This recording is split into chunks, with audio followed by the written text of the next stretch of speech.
नमस्कार दोस्तों। कल की क्लास में हम जो है छत्तीसगढ़ की भूगोल की पहली क्लास हमने पढ़ा और छत्तीसगढ़ के भूगोल के पहले क्लास में हमने जो है छत्तीसगढ़ राज्य का क्षेत्रफल, जनसंख्या, पड़ोसी राज्य, इन सभी जानकारियों को हमने पढ़ा, देखा, समझा। आज की हम क्लास में जो है छत्तीसगढ़ की भूगर्भिक संरचना को पढ़ने वाले हैं कि भूगर्भिक संरचना, उसका क्या महत्व है और किस प्रकार से भूगर्भिक संरचना हमारे कृषि प्रधान राज्य में, जिसे हम धान का कटोरा भी कहते हैं, अपना एक विशेष महत्व प्रदान करता है। इसके साथ साथ जनसंख्या कैसे प्रभावित होती है, इसके साथ साथ और भी बहुत सारी चीज़ें, जैसे कि आपके जन्म दर है, मृत्यु दर है, इस क्षेत्र का धर्म, दर्शन, खान पान, रहन सहन, है ना। ये सभी चीज़ें जो है आपकी भूगर्भिक संरचना से और भौगोलिक संरचना से प्रभावित होने वाली चीज़ें हैं, है ना। कहने का तात्पर्य है कौन सी जगह की मिट्टी कैसी होगी, इसका निर्धारण वहाँ के भूगर्भ से ही किया जा सकता है ना। भूगर्भ से कहने का मतलब है आर्कियन चट्टान, आर्कियन है, धारवाड़ है, कुड़प्पा है ना। तो इन सब चट्टानों का क्या महत्व है कि हम जो है इनसे हम समझ पाएँ कि किस प्रकार से खेती छत्तीसगढ़ में होती है, क्यों पाट वाले इलाके में बागानी फसलें बोई जाती हैं, क्यों छत्तीसगढ़ के बीच वाले जो मैदानी भाग है उसमें धान की फसल अत्यधिक मात्रा में होती है। इसके पीछे के कारणों को हम जो है समझने का प्रयास करेंगे भूगर्भिक संरचना के आधार पर। ठीक है, तो सबसे पहले देखते हैं हम भूगर्भिक संरचना किसे कहते हैं। भूगर्भिक संरचना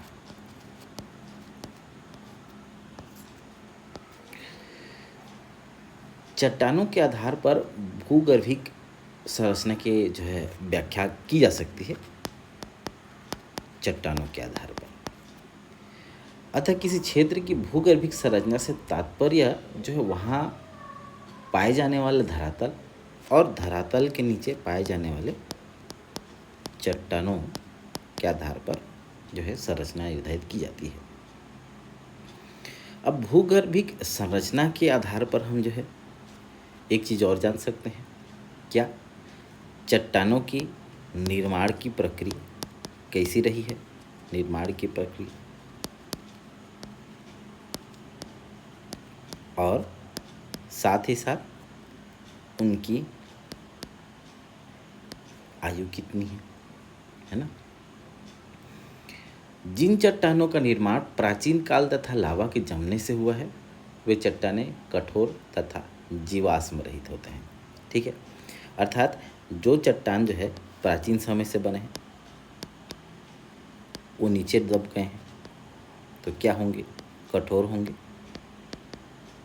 और चूंकि सबसे निचले हिस्से में होंगे तो ये जीवाश्म रहित होंगे, अर्थात जीव का किसी भी प्रकार का अंश इनमें नहीं पाया जाएगा। खेती के लिए, किसी भी फसल को अच्छे होने के लिए, किसी भी पौधे के अच्छी ग्रोथ के लिए क्या चाहिए, क्या ज़रूरी होता है, जीवाश्म ज़रूरी होता है ना। जीवाश्म इन द सेंस, जैसे मान लीजिए आप गोबर डालते हैं, गोबर क्या है, एक प्रकार का जीवाश्म है। तो ये प्राचीन जो चट्टानें हैं उनमें जीवाश्म नहीं होता है, और चूंकि ये सबसे निचले स्तर पर रहती हैं ये कठोर होती हैं, है ना। जैसे आर्कियन सबसे निचले स्तर पर है तो वो कठोर है, उसके ऊपर धारवाड़ थोड़ा सा मुलायम, उसके ऊपर जो है कड़प्पा थोड़ा सा और नरम, विंध्य और नरम, गोंडवाना और नरम, और ऐसे करके जो है सबसे ऊपरी भाग पर हम जो है खेती किसानी कर सकते हैं। चट्टान इतनी नरम हो जाती है, अर्थात वो मिट्टी का स्वरूप ले लेती है। ठीक है, उसका आसानी से अपर्दन नदियों द्वारा कर दिया जाता है। आगे देखते हैं, अब इस भूगर्भिक संरचना का महत्व क्या है, हम क्यों पढ़ें भूगर्भिक संरचना। तो सबसे पहले इसका महत्व है भौगोलिक प्रभाव। भौगोलिक प्रभाव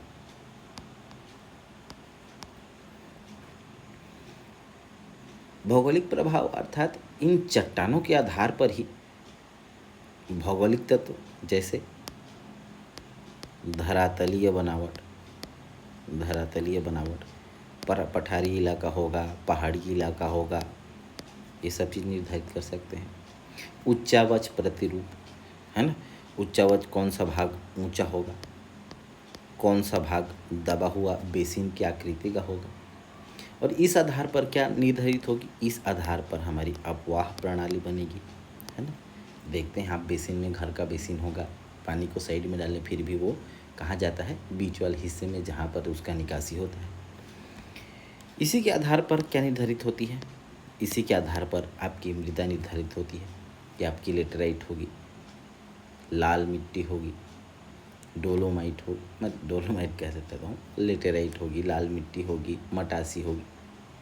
इसका निर्धारण किससे होगा, इसका निर्धारण होगा आपके चट्टानों से, है ना, क्योंकि मिट्टी बनी है चट्टानों के अपरदन से, ठीक है। इसके अलावा वहाँ की वनस्पति कैसी होगी, और साथ ही साथ वहाँ का खनिज कैसा होगा, ठीक है। जैसे कडप्पा सेल समूह है, कडप्पा सेल समूह में छत्तीसगढ़ में कहाँ पर कौन सी श्रृंखला में पाई जाती है, कडप्पा जो है रायपुर वाली श्रृंखला में पाई जाती है, रायपुर और चंद्रपुर में।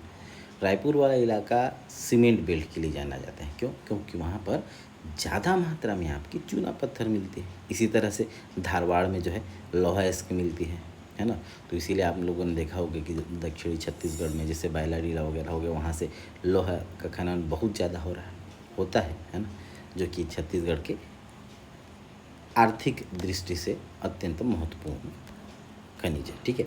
आगे देखते हैं, कलर चेंज कर लेते हैं। आर्थिक प्रभाव,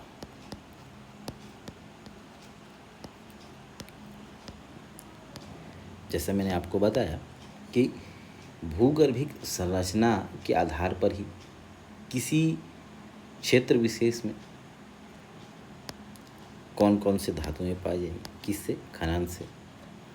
मृदा के अनुसार कौन कौन सी फसलें होंगी, है ना। जैसे अब देखते हैं कि छत्तीसगढ़ जो है धान का कटोरा कहाँ से, क्यों, क्योंकि छत्तीसगढ़ की मिट्टी धान के लिए उपयुक्त है, यहाँ का मौसम धान के लिए उपयुक्त है, यहाँ का वातावरण धान के लिए उपयुक्त है, इसीलिए धान यहाँ जो है ज़्यादा उपज होती है धान की, ठीक है। यही आपकी क्या निर्धारित करती हैं, जल प्रबंधन को निर्धारित करती है ना। किसी फसल के लिए जल प्रबंधन अति आवश्यक तत्व है।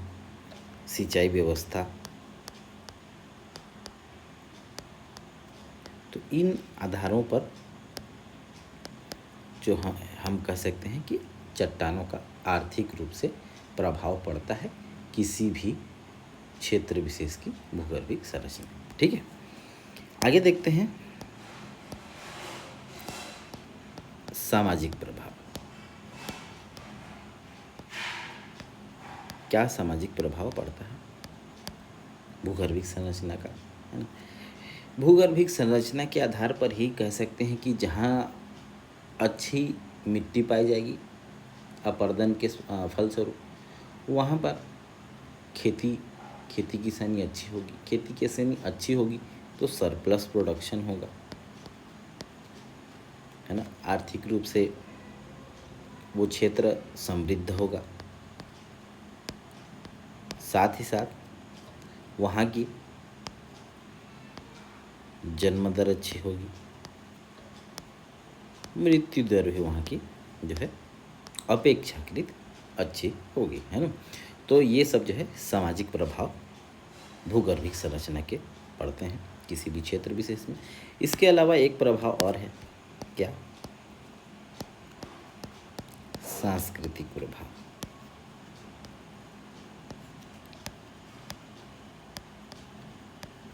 सांस्कृतिक प्रभाव, है ना। सांस्कृतिक प्रभाव अर्थात इनके आधार पर ही कहीं ना कहीं डायरेक्ट, इनडायरेक्ट, प्रत्यक्ष, अप्रत्यक्ष रूप से उस क्षेत्र का क्या प्रभावित होगा, धर्म, दर्शन, खान पान, रहन सहन, ये सब चीज़ें जो है प्रभावित होने वाली है। इसके साथ साथ और कौन कौन सी चीज़ें हो सकती हैं, वेशभूषा हो सकती है, और क्या क्या हो सकते हैं, रीति रिवाज हो सकती है। ठीक है, तो ये हमने 4 प्रभावों को पढ़ा कि भूगर्भिक संरचना का किस प्रकार से भौगोलिक प्रभाव, आर्थिक प्रभाव, सामाजिक प्रभाव और सांस्कृतिक प्रभाव, है ना। ये कहना चाहिए कि एक भूमिका मैंने बनाई है, और ये भूमिका आपको मदद करेगी CGPSC मेंस लिखने में, है ना। लेकिन यदि आप वनडे एग्ज़ाम दे रहे हैं तो भी आपको इसको पढ़ना चाहिए, क्योंकि बिना किसी रुचि के किसी विषय को यदि आप पढ़ने जाएंगे तो आपके लिए वो बोरियत भरा होगा। तो रुचि जगाने के लिए इसको आपको पढ़ना अति आवश्यक है कि क्यों हम जो है भूगर्भिक संरचना को पढ़ें। ठीक है, आगे देखते हैं भूगर्भिक संरचना का विभाजन।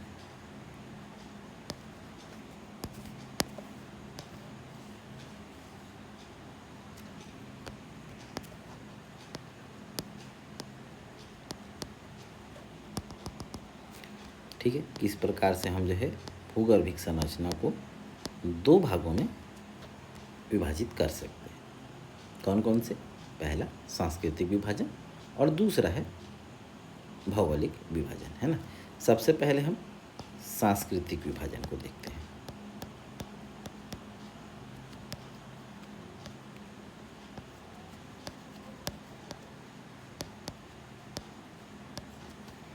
सांस्कृतिक विभाजन के आधार पर हम इसे 4 भागों में बांट कर देखते हैं।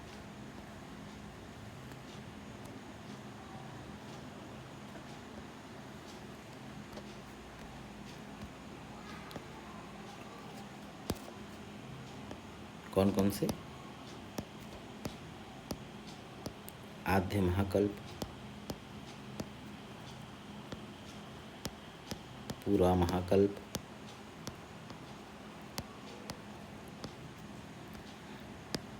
द्रविडियन महाकल्प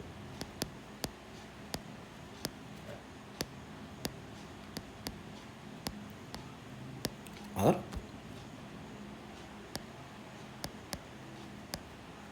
आर्यन महाकल्प।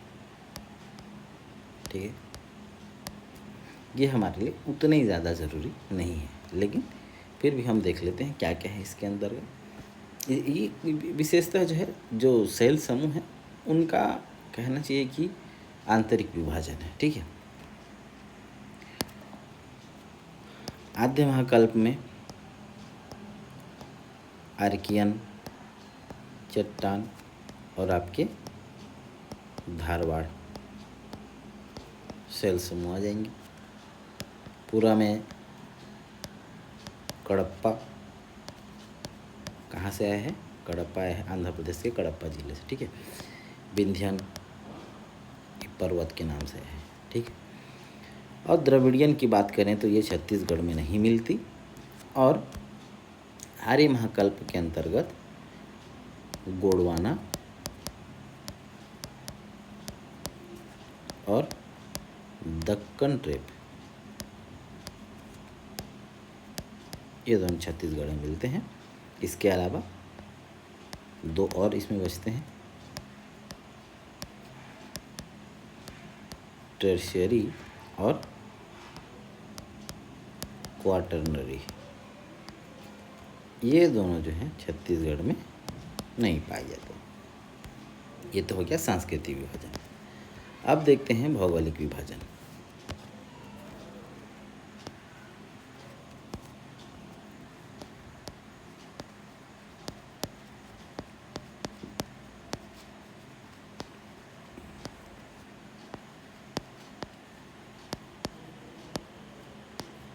भौगोलिक विभाजन में हम जो है जितने भी सेल समूह छत्तीसगढ़ में पाए जाते हैं उन सभी को देखने वाले हैं। कौन कौन से?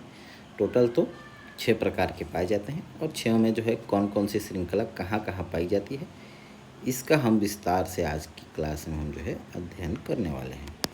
ठीक है, तो पहले विभाजन कर लेते हैं।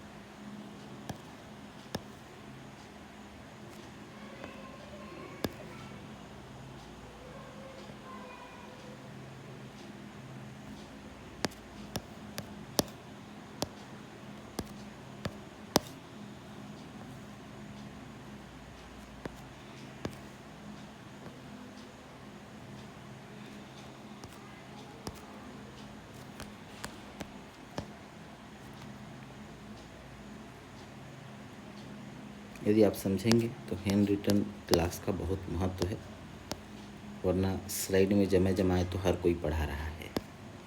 ठीक है, इसमें कौन कौन से चट्टानें पाई जाती हैं, सेल समूह पाई जाती हैं, देखते हैं। सबसे पहले आर्कियन है, धारवाड़ है,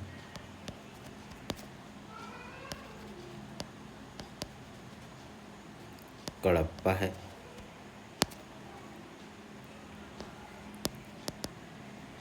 विंध्यन है, फिर गोंडवाना है, और फिर क्या है, दक्कन है। ठीक है, ये 6 प्रकार की चट्टान होंगी।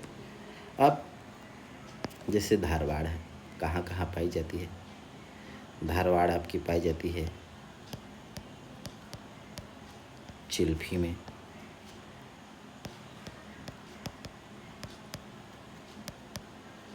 सोनाखान में, मतलब चिल्फी घाटी में पाई जाती है सोनाखान श्रृंखला।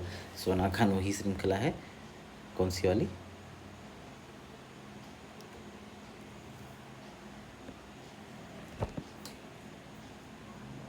Hello,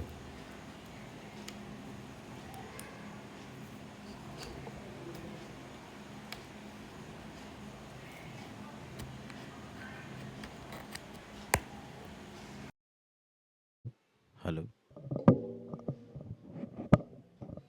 hello,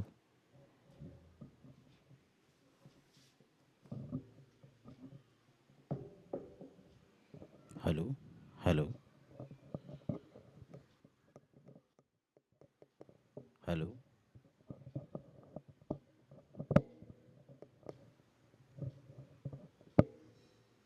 hello. ठीक है, चलिए देखते हैं आगे। सोनाखान है, लौह अयस्क श्रृंखला है, ये सब जो है आपकी पाई जाती है।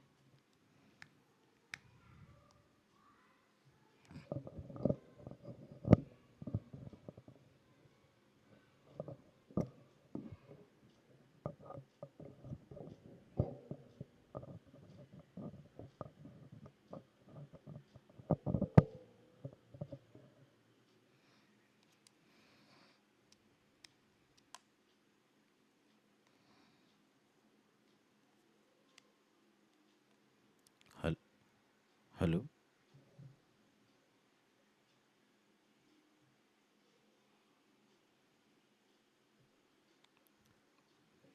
ठीक है, थोड़ा सा टेक्निकल इशू आ गया था। कड़प्पा में आपके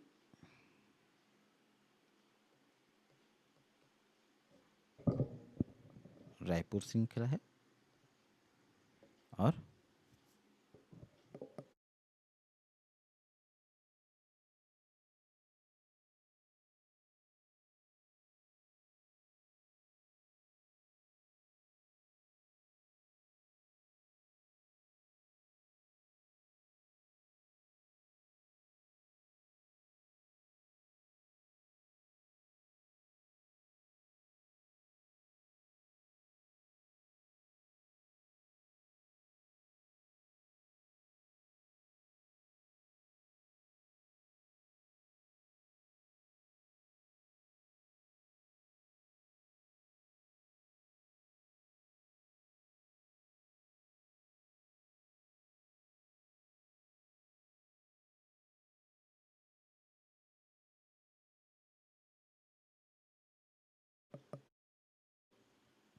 ये गोंडवाना है, जिसमें क्या पाई जाएगी आपकी, जीवाश्म पाए जाएंगे। ठीक है, आगे बढ़ते हैं।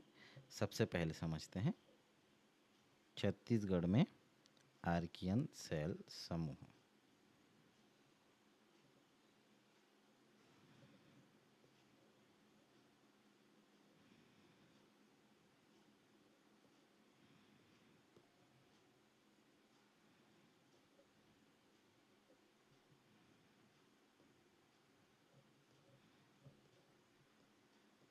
आर्कियन सेल समूह को सबसे पहले समझते हैं।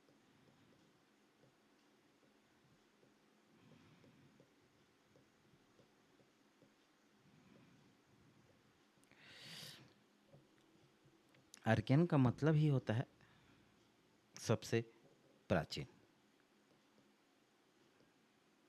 ठीक है,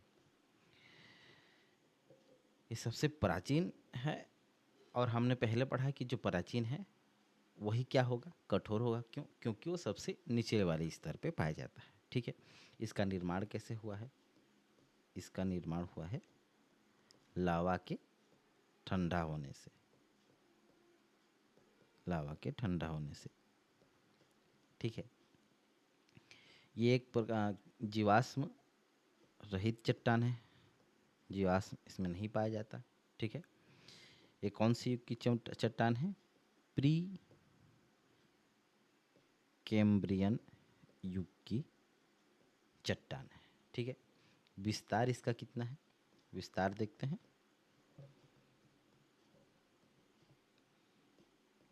विस्तार देखें तो लगभग छत्तीसगढ़ में 50%, 50%। ठीक है, और सर्वाधिक विस्तार की बात करें तो महानदी और दंडकारण्य में। ठीक है, आगे बढ़ते हैं। दंडकारण्य का बात करें तो दंडकारण्य के जो है 75% हिस्सा यही वाली चट्टान पाई जाती है। और बैलाडीला की पहाड़ियाँ खासकर इसका मुख्य उदाहरण है। और इस क्षेत्र में जो है आग्नेय प्रकार की चट्टान पाई जाती हैं, है ना, जो कि ग्रेनाइट, क्वार्ट्ज और फेल्सपार आदि हैं, है ना। ये आग्नेय आग्नेय प्रकार की चट्टान है। कौन कौन सी? ग्रेनाइट, क्वार्ट्ज और फेल्सपार। ये सब जो है यहाँ दंडकारण्य में हमें देखने को मिलता है। महानदी घाटी में बात करें तो महानदी घाटी में जो है सीमांत उच्च भूमि में इसका विस्तार है। सीमांत उच्च भूमि कहने से मान लीजिए एक प्याला है। ठीक है,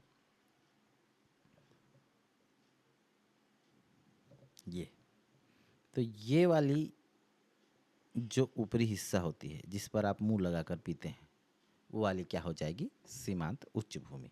और ये मान लीजिए महानदी बेसिन है, तो ये वाला जो हिस्सा है ये क्या हो जाएगा? सीमांत उच्च भूमि। अर्थात प्याले का ऊपरी वाला हिस्सा जिसमें आप पीते हैं वो वाला एक बेसिन मान के चलें। यदि आप उसको महानदी बेसिन मान के चलें तो जिस हिस्से से आप कुछ भी तरल पदार्थ पीते हैं वो क्या कहलाएगा? आपका सीमांत उच्च भूमि, जो निचली भूमि से ऊपर है। ठीक है, विस्तार कहाँ कहाँ है? रायगढ़ में, सारंगढ़ में,